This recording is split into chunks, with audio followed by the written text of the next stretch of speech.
Som za to, aby všetci Slováci boli pred mojou voľbou fundovane informovaní o mojej politickej minulosti. A kto už to zodpovie lepšie, ako páni, ktorým som verne slúžil. Posúďte sami. Korčok, ten poskok z ministerstva zahraničných vecí, proste karierista.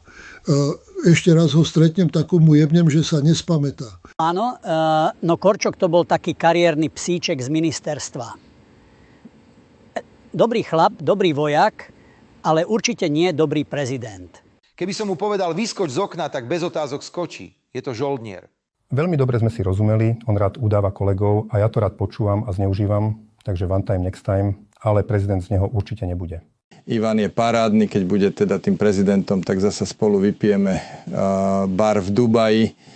Ale už prezidentských fondov samozrejme plány a súdy sú už pripravené. Dúfam, že to dá. Tak, dúfam, že vám to pri výbere pomôže. Ako vidíte, vždy som bol nezávislý a tak ako počas celej mojej politickej kariéry, tak ani teraz určite nikomu slúžiť nebudem. Ďakujem.